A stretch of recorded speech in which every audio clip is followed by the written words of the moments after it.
Namun, Raka tak mampu menahan amarahnya lagi. Ia membanting meja dengan keras, membuat Jenny terbangun dari tidurnya. Ia mencoba duduk, tetapi Julian segera menghampirinya dengan langkah cepat. "Tenang, sayang, istirahatlah lagi," katanya lembut, membelai rambut Jenny. Jenny mengangguk, perlahan menutup matanya kembali. Setelah memastikan istrinya tertidur, Julian berbalik menghadap Raka, dengan tatapan dingin di matanya. "Sepertinya kau benar-benar ingin mati, Tuan Raka," katanya, nadanya syarat dengan ancaman. "Aku sudah bilang jangan membuat keributan, tapi kau tidak mendengarkan." Tanpa menunggu jawaban, Julian berjalan menuju pintu. "Ayo, ikuti aku keluar," katanya sambil membuka pintu. Raka, dengan pandangan penuh kebencian, mengikuti Julian keluar dari kantor. Di luar, para karyawan segera berdiri ketika melihat Julian keluar. Julian memberi isyarat agar mereka kembali duduk, lalu berkata, "Ambilkan 2 kursi." Beberapa karyawan dengan cepat menyiapkan 2 kursi. Julian duduk di salah satu kursi dan memberi isyarat agar Raka duduk di kursi lain. Raka, masih bingung dengan situasinya, bertanya, "Kenapa kita duduk di sini?" Julian menatapnya dengan tenang. "Dia sedang tidur di dalam, dan aku tidak ingin mengganggunya," jawabnya singkat. Para karyawan yang melihat kejadian ini terkejut. Julian, seorang pemimpin yang dikenal tegas, rela meninggalkan kenyamanan kantornya dan duduk di antara karyawan hanya demi menjaga ketenangan tidur istrinya. Raka, yang tak ingin berlarut-larut, segera bertanya, "Bagaimana dengan proyek lainnya? Apakah semuanya juga dibatalkan?" Dengan nada santai, Julian menjawab, "Ya." Mata Raka memerah karena marah. "Kenapa kau melakukan ini? Bagaimana dengan janji-janji yang sudah dibuat?" Julian menatapnya dengan tenang dan berkata, "Janji apa? Aku tak ingat pernah berjanji apapun padamu." Raka tersenyum mengejek. "Janji yang diberikan kakekmu kepada kakekku," katanya dengan suara penuh kemarahan. Julian tersenyum kecil. "Oh, yang itu," ujarnya santai. "Aku sarankan kau membicarakannya dengan kakekku. Aku yang menjalankan bisnis ini sekarang, dan aku akan membuat keputusan yang menguntungkan perusahaanku." Raka mengepalkan tangannya, suaranya mulai bergetar karena emosi. "Kau akan menyesali keputusan ini." Julian hanya mendengus pelan. "Kita lihat saja nanti." Saat itu, Rafael tiba dengan obat-obatan yang diresepkan dokter untuk Jenny. Julian mengambil obat-obatan itu dari tangan Rafael, lalu berdiri. "Karena urusan kita sudah selesai, aku permisi dulu." Sebelum pergi, dia menoleh kepada Rafael dan berkata, "Bawa Tuan Raka ke Departemen Keuangan dan Manajemen. Pastikan semua urusannya diselesaikan." Kemudian, dia menepuk bahu Raka dengan santai. "Jangan khawatir, aku masih membiarkan 2 kolaborasi tidak tersentuh. Itu seharusnya cukup untuk memastikan Duitama tidak bangkrut sepenuhnya." Sambil tersenyum kecil, Julian berjalan kembali menuju kantornya, meninggalkan Raka yang tak mampu berkata apa-apa. Sebelum memasuki kantornya, Julian berhenti sejenak dan berbalik. Dengan nada tegas, ia berkata, "Di masa depan, aku tidak ingin mendengar nama Duitama digunakan untuk mengancam perusahaan lain dengan menggunakan nama Bagotama."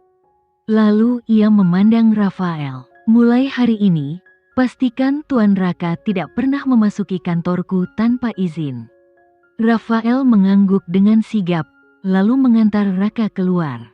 Sementara itu, Julian kembali ke kantor, membawa obat-obatan untuk Jenny. Namun, ia memutuskan untuk tidak membangunkannya, membiarkan Jenny tidur lebih lama.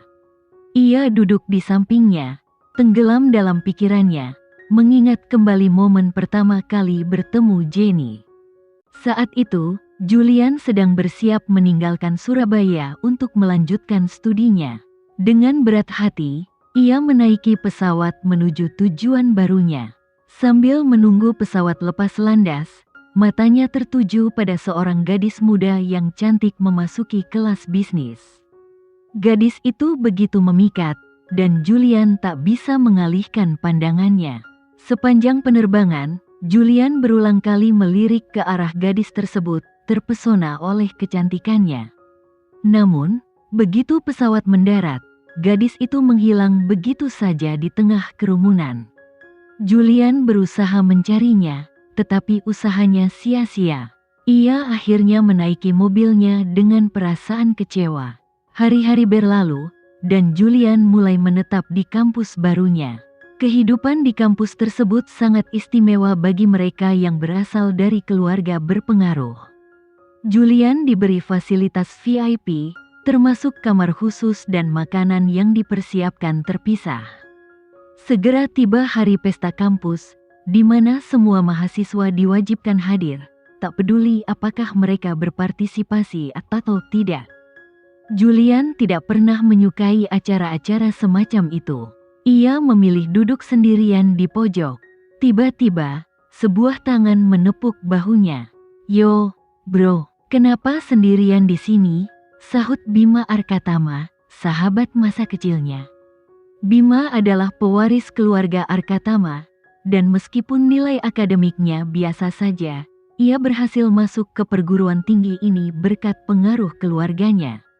Julian menepis tangan Bima tanpa banyak bicara. "Lihat dirimu, banyak gadis cantik di sini yang ingin berbicara denganmu, tapi kau malah duduk di sini seperti orang tua," keluh Bima. "Aku tidak tertarik," jawab Julian singkat, cukup untuk membuat Bima bungkam. Namun, saat mereka sedang berbincang, mata Julian tertuju pada seseorang di tengah kerumunan. Gadis cantik misterius dari pesawat itu. Sambil menunjuk ke arahnya, Julian bertanya, "Kau tahu siapa gadis itu? Dari departemen mana dia?" Bima, terkejut melihat Julian tertarik pada seorang gadis, tertawa kecil. "Julian, kau baik-baik saja?" Julian memandangnya dengan tatapan dingin, dan Bima segera menyerah. Oke, tunggu sebentar. Aku akan cari tahu." Setelah beberapa menit, Bima kembali dan berkata, "Dia dari Departemen Arsitektur, namanya Jenny." Ketukan keras di pintu membuat Julian kembali ke kenyataan. Resepsionis masuk dan berkata, "Tuan, Nyonya Wulan sudah menelepon 2 kali, meminta Anda untuk segera menerima panggilannya." Julian menghela napas. Ia tahu pasti ibunya telah mendengar tentang apa yang terjadi di kantornya. Kabar buruk menyebar cepat, terutama ke telinga ibunya. Julian memberi isyarat kepada resepsionis untuk pergi, lalu ia mengambil teleponnya dan menelepon ibunya. Begitu panggilan tersambung, suara Ibu Wulan terdengar di seberang. "Bagaimana keadaan Jenny?" tanyanya penuh kekhawatiran. Julian menoleh ke arah Jenny yang masih terlelap. "Dia baik-baik saja," jawabnya lembut. Ibu Wulan menghela napas lega. "Syukurlah, aku sudah sangat khawatir. Kapan kalian pulang?" Setelah dia bangun, jawab Julian. "Baiklah, aku akan menunggu kalian di rumah," kata Ibu Wulan sebelum menutup telepon. Sementara itu, di luar kantor, Rafael telah menyelesaikan urusan terkait Raka. Raka, yang tak berdaya, menerima surat pemutusan hubungan kerja beserta kompensasi yang disodorkan padanya. Rafael menyerahkan dokumen terakhir kepada Raka, lalu berkata dengan nada resmi, "Bos menitipkan pesan untukmu." Dengan sedikit batuk, Rafael meniru nada suara Julian, senang sekali bekerja sama dengan Dwitama, terutama dengan Tuan Raka. Lalu, mendekat dengan suara rendah dan nada mengejek, Rafael menambahkan, "Ini baru permulaan. Masih banyak masalah yang akan datang padamu." Raka menatap Rafael dengan penuh kebencian, tapi tak berani berkata apa-apa. Saat itu sudah pukul 5 sore, namun Jenny masih terlelap dalam tidurnya. Julian berdiri di samping tempat tidurnya, menatap wajah istrinya yang terlihat begitu damai. Ia merasa berat hati untuk membangunkannya, namun di sisi lain, Ibu Wulan sudah menunggu mereka dan sudah menelepon 2 kali. Setelah mempertimbangkan sejenak, Julian memutuskan untuk tidak membangunkannya secara langsung. Dengan lembut, ia mengangkat tubuh Jenny ke dalam pelukannya dan mulai berjalan perlahan, berusaha agar gerakannya tidak membuat Jenny terbangun. Namun, meski telah berusaha hati-hati, Jenny akhirnya membuka matanya perlahan, merasa terganggu oleh gerakan tersebut.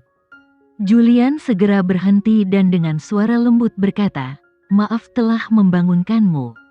Kita harus pulang sekarang. Ibu sudah menunggu." Jenny, yang masih setengah sadar, mengangguk pelan.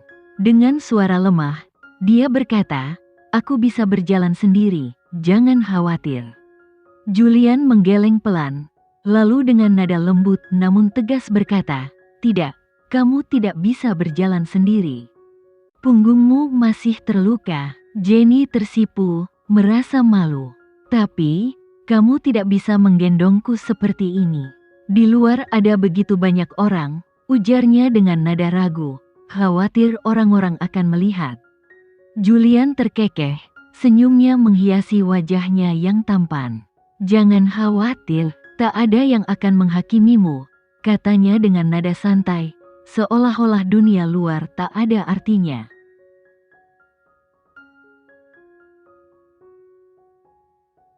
Sekian dulu ya video kali ini, kita lanjutkan lagi videonya di lain waktu.